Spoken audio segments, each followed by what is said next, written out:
Morning student, today we read chapter 7 of geography. Chapter name is Bharat की जलवायु, प्राकृतिक वनस्पति तथा वन्य जीवन means climate, natural vegetation and wild life of India. यानी कि इसमें भारत की जलवायु, प्राकृतिक वनस्पति और वन्य जीवन के बारे में जानेंगे। ठीक है, पहले तो इस चैप्टर में जलवायु के बारे में रीड करेंगे। जलवायु मीन्स क्लाइमेट।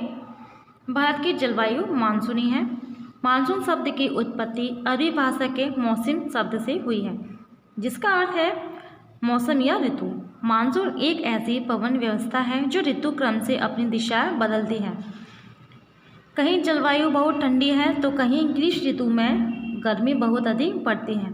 कहीं वर्षा अधिक होती है तो कहीं सूखे की चपेट में रहती है। इसका कारण यह है कि ग्रीष्म ऋतु में समुद्र की ओर से आर्द्र हवाएं स्थल की ओर चलती हैं, जिससे संपूर्ण देश में वर्षा होती है। इसके विपरीत शीत ऋतु में शुष्क हवाएं हवाएं स्थल से समुद्र की ओर चलती हैं, इसलिए वर्षा नहीं होती।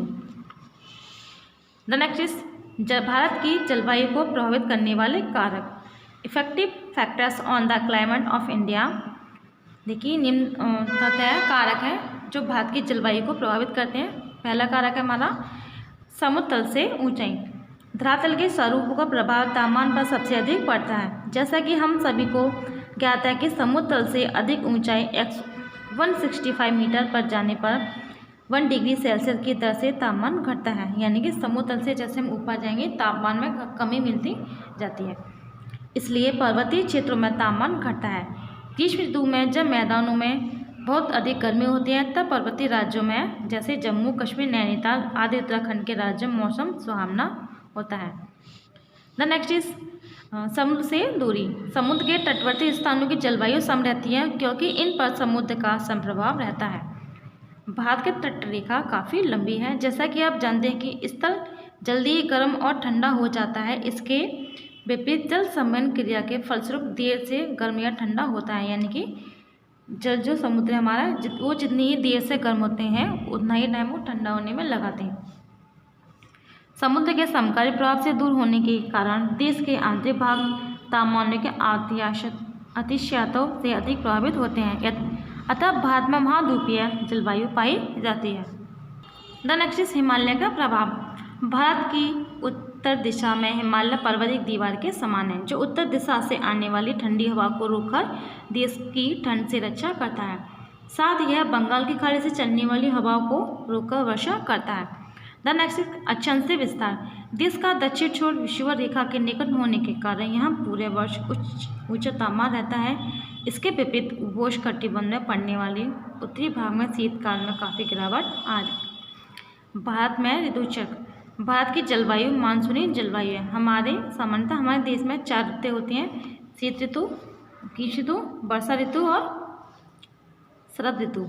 ठीक है, ऋतु के बारे में आप स्वयं रीड करेंगे। द नेक्स्ट इज वर्षा का वितरण, डिस्ट्रीब्यूशन ऑफ रेनफॉल। भारत में वर्षा का वितरण बहुत ही असमान है। वर्षा की मात्रा की दृष्टि से देश को 4 भागों में बांटा गया है। यानी कि कहीं वर्षा सबसे अधिक होती है तो वर्षा कहीं कम, कहीं वर्षा मिडिल रहती है, इसलिए भारत को 4 भागों में बांट दिया गया। देखिए, विरल वर्षा के क्षेत्र, यानी कि जहाँ वर्षा कम होती है, मध्यम, बहुत कम। गुजरात का कच्छ, प्रायद्वीप, पश्चिमी राजस्थान, दक्षिणी पश्चिम बंगाल तथा हिमाचल प्रदेश के उत्तरी भाग विरल वर्षा के क्षेत्र हैं, जहाँ औसतन 50 सेंटीमीटर से भी कम वार्षिक वर्षा होती है।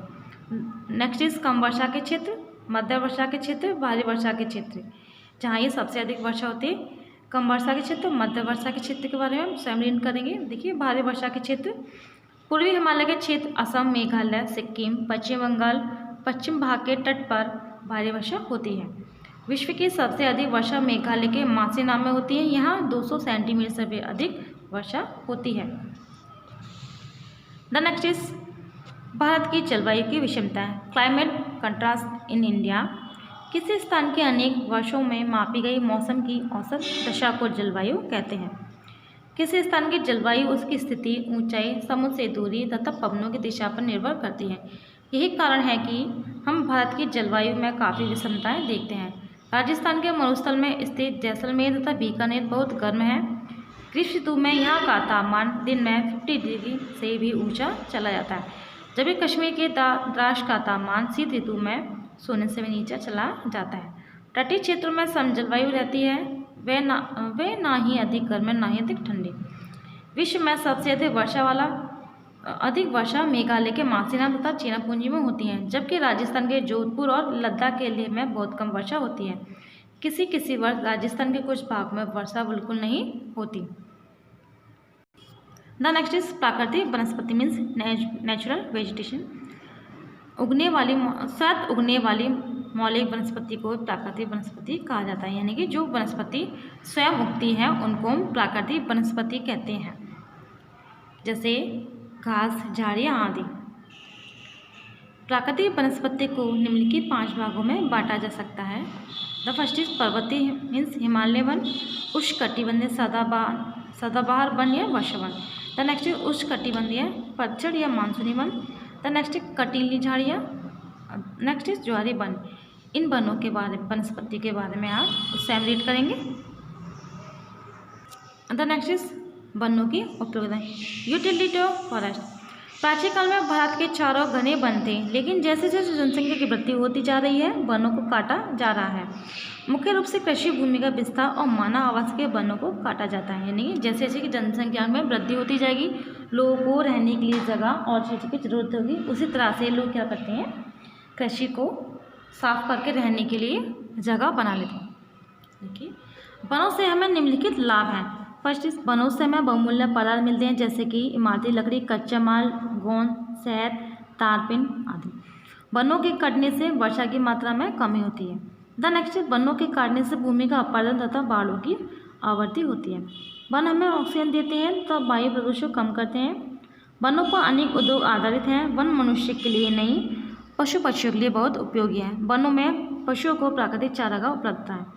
वन जंगली जीवों को आश्रय प्रदान करते हैं। द नेक्स्ट इज वन्य जीवन मीन्स वाइल्ड लाइफ। जो जंतु पेड़ पौधों वनों पर रहते हैं उनको हम वन्य जीवन कहते हैं। भारतीय वनों में समृद्ध वन्य जीवन पाया जाता है। वनों में जंतुओं की हजारों प्रजातियां तथा बड़ी संख्या में विभिन्न प्रकार के सरीसृपों, उभयचरों, पक्षी, स्तनधारियों, कीटियों तथा कृमियों के निवास होता है। यहाँ अनेक प्रकार के वन्य जंतु पाए जाते हैं, जैसे हाथी, शेर, बाघ, चीता, तेंदुआ, हिरन आदि। द नेक्स्ट इज बाघ मीन्स टाइगर। यह भारत का राष्ट्रीय पशु है। आइबैक्स और हिम तेंदुआ, स्नो लियोपार्ड हिमालय के ऊंचे भागों में पाए जाते हैं। भारत में बाघ मुख्य रूप से पश्चिम बंगाल के सुंदरबन में पाया जाता है। भारत में पक्षी जीवन भी विविध प्रकार का है। मोर हमारा राष्ट्रीय पक्षी है। हंस, बतख, बाज, मैना, तोता, कबूतर, सारनीवल, सनवर आदि पक्षी वनों तथा आर्द्र भूमियों में पाए जाते हैं। इसके अतिरिक्त अनेक प्रकार के सर्प, कीड़े मकोड़े भी भारत में पाए जाते हैं। द नेक्स्ट इज वन्य जीवन संरक्षण कन्जर्वेशन ऑफ वाइल्ड लाइफ। वनों के तेजी से विनाश तथा पशु पक्षियों के अंधाधुंध शिकार के कारण इनकी अनेक प्रजातियां तेजी से घटती जा रही हैं। कुछ किस्में लुप्त हो गई हैं और कुछ लुप्त होने के कगार पर हैं।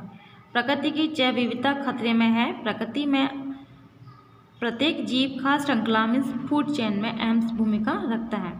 विश्व के सभी देश वन्य जीवों के संरक्षण के प्रति जागरूक हैं।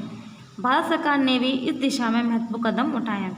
बाघ हमारा राष्ट्रीय पशु है। इनके संरक्षण के लिए देश में 27 रिजर्व स्थापित किए गए हैं। इसके अतिरिक्त हाथी परियोजना, घड़ियाल प्रजनन परियोजना उड़ीसा में तथा गैंडा परियोजना असम के काजीरंगा में चालू है। यानी कि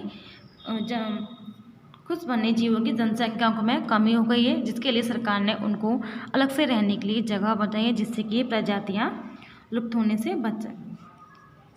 वन्य जीव हमारी राष्ट्रीय संपत्ति है। देश विदेश के पर्यटक हमारी बड़ी संख्या में वन्य जीवन का दर्शन करने आते हैं। अतः प्रत्येक नागरिक का कर्तव्य है कि वे देश की इस अमूल्य संपत्ति को भावी पीढ़ियों के लिए सुरक्षित रखें। Chapter is finished. I hope you all are understand this chapter and thank you.